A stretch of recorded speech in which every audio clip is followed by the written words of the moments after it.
alaikum, Ivan powered mothers. How are you doing? Well done, everybody, on doing the activity, marking all the duns. It made me so happy to see that, mashallah, and keep going. Make sure you are committed. If you want to stay in the group, you gotta make sure you are committed.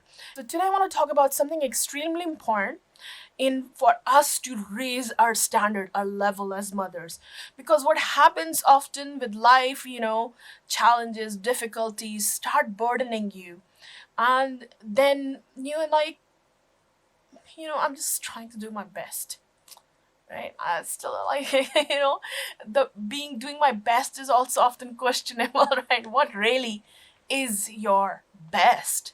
What really is your best? So we constantly need to strive to raise our level, to raise what our best is, inshallah, right? And how do we do that? Just like we tell our children constantly, we need role models.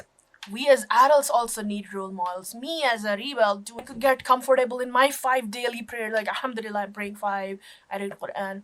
But when I meet people like, mashallah, they're praying, tahajjud for several hours at a night, right? Despite work and kids and everything, like, wow, that's possible. I want to be like that, right? So if we are just comparing ourselves to those, often, maybe we look at other non-Muslim mothers and we're like, at least my kids are not doing that. Or I'm looking at mothers just like me, like, everybody has to push their kids for salah. Or everybody has to, kids are fighting, their kids are fighting and complaining. Everybody's kids are, resisting the Quran. So, my kids are just at everybody's, it's the same thing. All mothers are struggling. All mothers are doing this. So I'm just at the same level. You'll get comfortable with that. Maybe we'll try to do a little better than others, but you will stay about here. It's when you see others doing far better in good than you, then you like, I want that. That's possible? That's possible? I want that for myself, right? That raises our standards.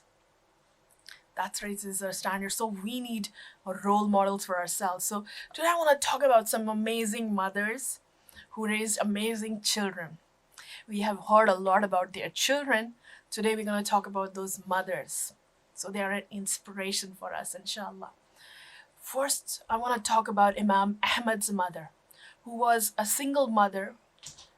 Imam Ahmad was an orphan, and she had a dream, a vision to raise a strong Muslim child who's going to be of great benefit to the Ummah. And despite her circumstances, her poverty, her difficulty, she did not stop, right? She didn't let that become an excuse that's going to stop her.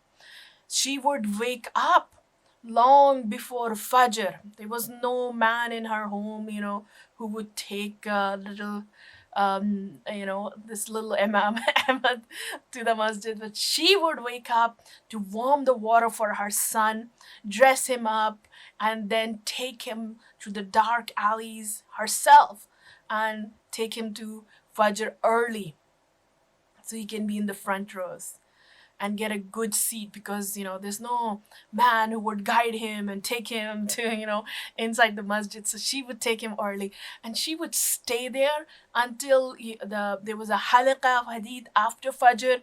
So Imam Ahmad, little boy, he would be learning from the scholars there, and she would stay there until after Fajr. So she takes the little boy home, escorts him home. What amazing dedication of this mother. She didn't let obstacles in her way stop her from making her dream, her vision, doing her, best, really, really, for her son to become this great scholar, which he did, a light for the Ummah. Another Imam we know is Imam Malik. Now it said when Imam Malik was a little boy, and Allahu Alam, he wanted to be a singer. When he was a little boy. So, and we might be encountering, so many of us, these kind of problems with our kids. I want to be a YouTuber, right? I want to be a pop singer, right? I want to be a fashion designer or actor. But she didn't say, no, that's not right, that's a waste of time. No. She said to him that, look, if you become a singer, then there's going to come a day when your voice will change and your looks will go away. Your voice is going to change, it's going to go away, and your looks will go away. And for a singer, these two things are really important. And when that happens, then nobody's going to pay any attention to you, or respect you, or honor you anymore.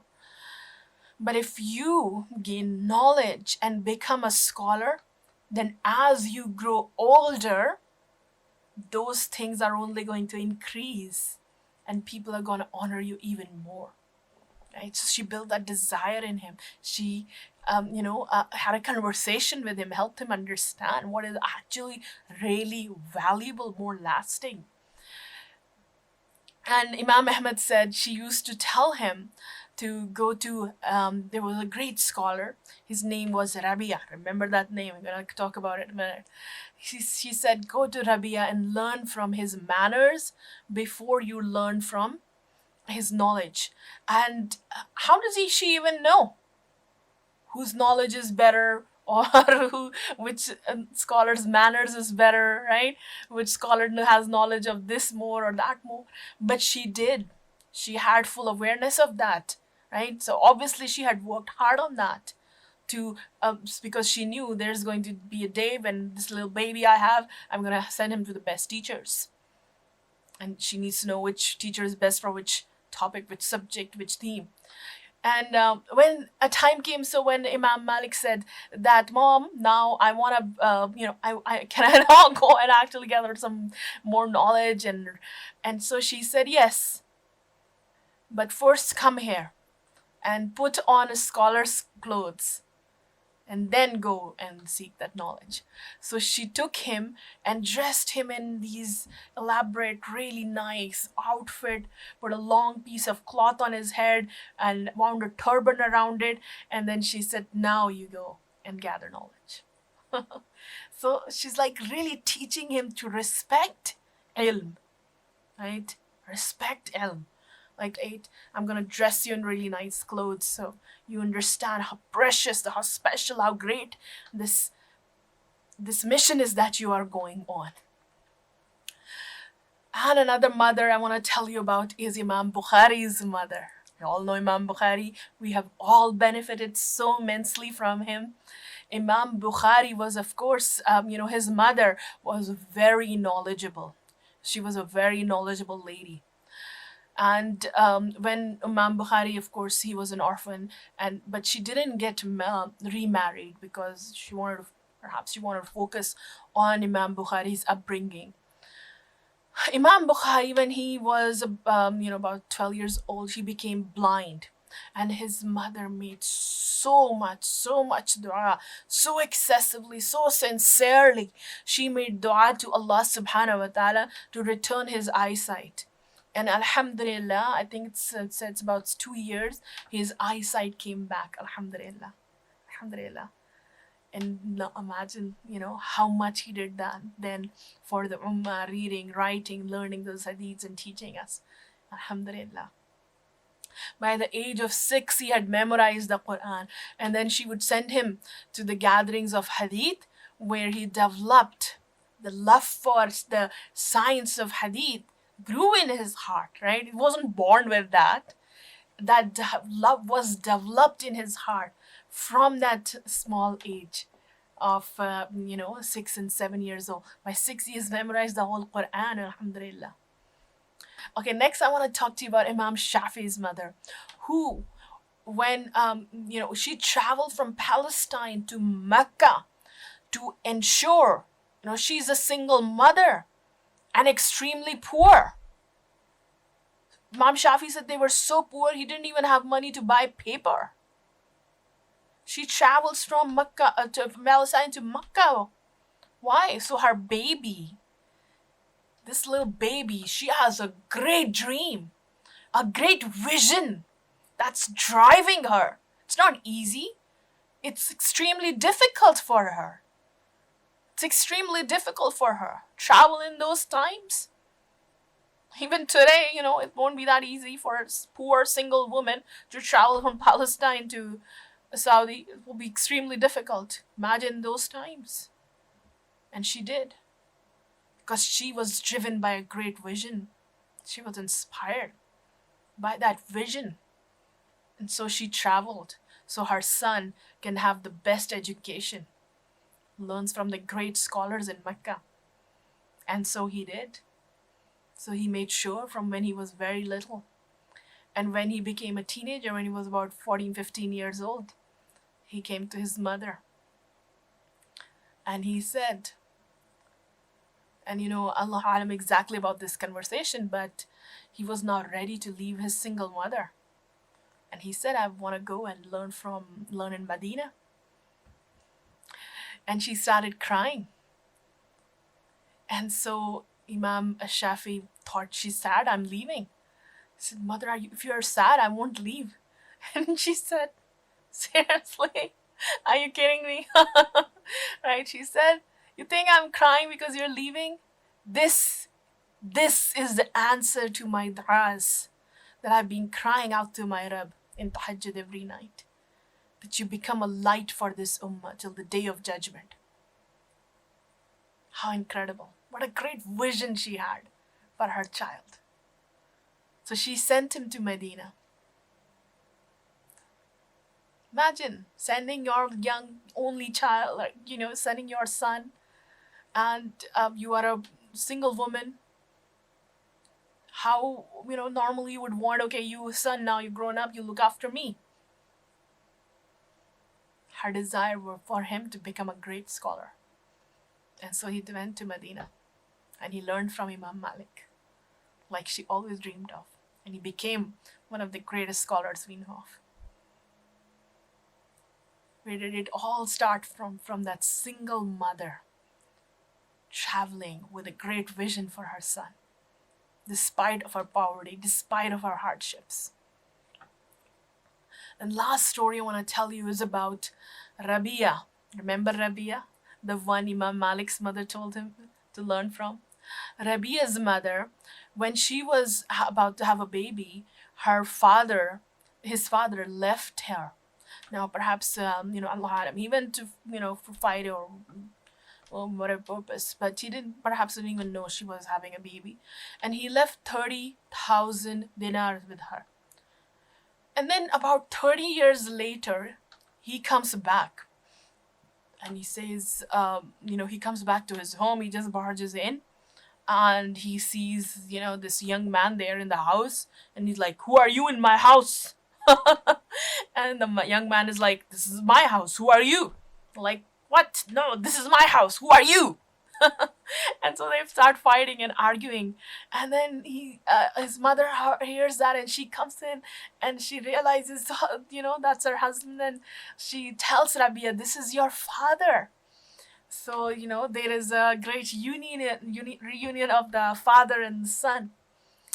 Then later on, Rabia leaves because he's a great scholar of his time. So he goes to the masjid. Then when he's gone, his father then asks that, what did you do with the 30,000 I left you? So his mother says, I will tell you tomorrow. Then tomorrow, it is when it's time for Salah, she says, aren't you going to go to the masjid? And he says, yes, I'm going. And he goes to the masjid, there's Salah. And then after Salah, there are, of course, there are circles of knowledge. And there is this really big, massive circle of knowledge. So now everybody's, of course, he's very curious, like, who's that? So he goes and sees, like, there's some great scholar and he's saying great things. Like, wow, that's a great scholar. And so he tries to find out, who is this? And he said, that's Rabia. That is Rabia. Rabia had hid his face when he noticed his father. Maybe he was shy, embarrassed. And he said, that's Rabia. And his father was, of course, you can only imagine the pride he must have felt, happiness he must have felt. So he went back to his mother and he said, I went to the masjid and there's a massive circle of knowledge and Rabia was in the center. He was speaking so well. He has so much knowledge. He's such a great scholar. And so his mother said, that's what I did with the 30,000 dirham you left me. Dinar you left me. What incredible mothers, driven on a mission with a great vision, working hard despite their challenges to make it come true. I want to ask you, who is an inspiration in your life? Who raises your standard? Who is your role model? Who is that woman? You could think of, I don't know, it could be somebody, of course, maybe one of these mothers. Who is in her motherhood your inspiration? Maybe you want to really try to think of a mother in current times. Maybe it may be your own mom, right? Or how she raised. So I want you to think about that person who inspires you. Who do you aspire to be like? Who is your role model as a mother? And then I want you to write a little note to that person. Okay? So even if it's one of these mothers, it's somebody you know in your life, write a note to that person. You don't have to send that note to anybody, but write a note to that person, why they inspire you. What about them inspires you? Why do you want to be like them? What about them do you want to, in yourself, in your character? Okay, so write that down and see, like, do they really raise your standard? Why? How? Make that note for yourself, inshallah. Okay, sisters, make sure to mark done, right? We're gonna start culling the group soon, so you don't want to be, if you want to remain in the group, make sure you keep typing done as you do the activities. So once you've written the note, type done. Okay, assalamu alaikum, see you tomorrow.